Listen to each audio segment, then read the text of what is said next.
So పైకైతే reach అయిపోయామండి. First అయితే మేము పుష్కరిణి దగ్గరికి వెళ్ళామన్నమాట. ఇదే పుష్కరిణి.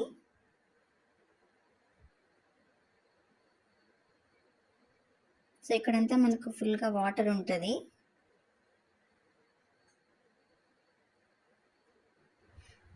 దీన్ని అమృత్ సరోవర్ అంటారు. ఇది మనకు వ్యూ పాయింట్కి వెళ్ళే దారిలో స్టార్టింగ్లోనే ఉంటుంది. సో ఇక్కడ నుంచి మనకు 1.5 కిలోమీటర్ పైకి వెళ్తే మనకి వ్యూ పాయింట్ ఉంటుంది. సో దానికి మనకి 2 వేస్ ఉంటాయన్నమాట. ఒకటి బై వాక్ వెళ్ళొచ్చు, ఇలా స్టెప్స్ ఉంటాయి, చాలా స్టెప్స్ ఉంటాయన్నమాట. చాలా వరకు చిన్నపిల్లలు కొంచెం ఏజ్డ్ ఉన్న వాళ్ళైతే ఈ స్టెప్స్లో ఎక్కి వెళ్ళలేరు. సో మేము ఫస్ట్ తెలియక ఇలా స్టెప్స్ మార్గంలోనే చాలా వరకు వెళ్ళిపోయాం. తర్వాత మళ్ళీ బ్యాక్ రావాల్సి వచ్చింది, ఎందుకంటే అన్ని స్టెప్స్ ఉన్నాయి, అంత దూరం వెళ్ళాల్సి ఉంటుంది అనమాట.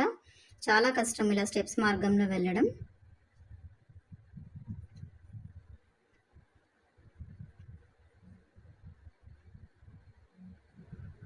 బట్ కొంతమంది అయితే వెళ్ళి వస్తూ ఉన్నారు. కానీ ఏంటంటే మనకి ఇంకో ఫెసిలిటీ ఉంటుందండి, బై రోడ్ కూడా మన కింద వెహికల్ ఉంటుంది, ఆ వెహికల్లో వెళ్ళొచ్చు అనమాట. కాబట్టి టికెట్ తీసుకొని వెహికల్లో మనం వ్యూ పాయింట్కి వెళ్ళొచ్చు, 1.5 కిలోమీటర్ డిస్టెన్స్. సో మేము మళ్ళీ బ్యాక్ వచ్చేసి ఇలా వెహికల్లో టికెట్ తీసుకొని వెళ్తూ ఉన్నాం. ఫైనల్గా రీచ్ అయిపోయాం పైకి. ఇక్కడ నుంచి వ్యూ పాయింట్ చూడండి ఎంత బాగుంటుందో. పారాస్లైడింగ్ చేస్తున్నారు, మొత్తం మనకి హౌసెస్ కానీ లేక్స్ కానీ మొత్తం అంతా వ్యూ చాలా బాగా కనిపిస్తుంది.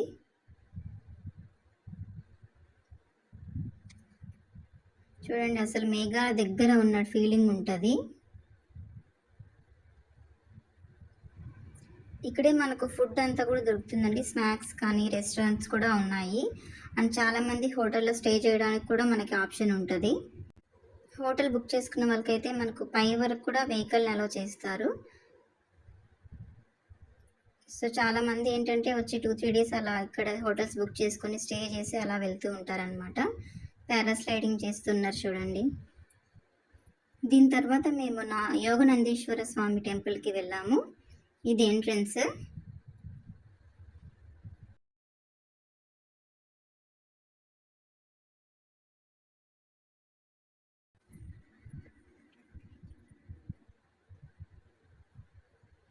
ఇది లోపలికి వెళ్ళే రూట్ అన్నమాట.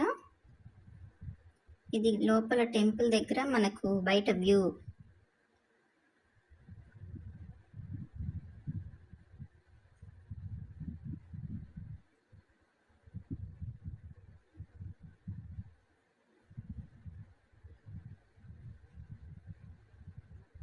టెంపుల్ లోపల చాలా బాగుంటుందండి, కాకపోతే మనకి లోపల ఫొటోస్ వీడియోస్ నాట్ అలౌడ్ కాబట్టి లోపల మనం వీడియోస్ తీయలేకపోయాము.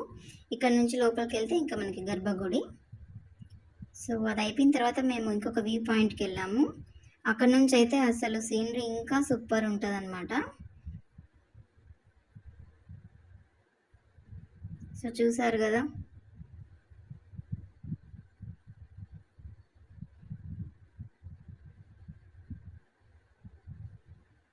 మేము వెళ్ళిన టైంలో అసలు క్లైమేట్ కూడా చాలా బాగుండింది, చాలా కూల్గా ఉండింది అనమాట.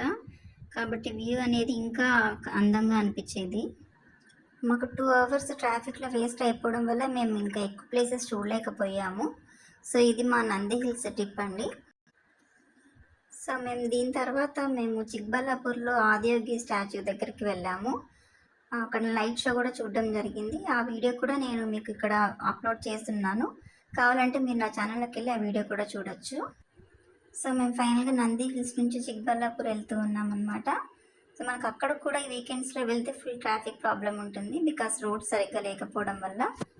కాబట్టి అక్కడ కూడా మాకు ఆల్మోస్ట్ 7-8 అవర్స్ పట్టిందనమాట వెళ్ళి మేము అక్కడ చూసుకొని మళ్ళీ రిటర్న్ రావడానికి. ఆల్మోస్ట్ ఈవినింగ్ వెళ్తే రిటర్న్ రావడానికి మిడ్నైట్ అయిపోయింది. కాబట్టి ఎవరైనా ప్లాన్ చేసుకునే వాళ్ళు అలాగా వీకెండ్స్ కాకుండా వీక్ డేస్లో ప్లాన్ చేసుకుంటే బెస్ట్ అనమాట. ఇది ఆదియోగి స్టాచ్యూ లైట్ షోలో ఒక ఫోటో అండి. పూర్తి వీడియో కోసం నా ఛానల్ విజిట్ చేయండి. ఈ వీడియో నచ్చినట్లయితే లైక్, షేర్ అండ్ సబ్స్క్రైబ్.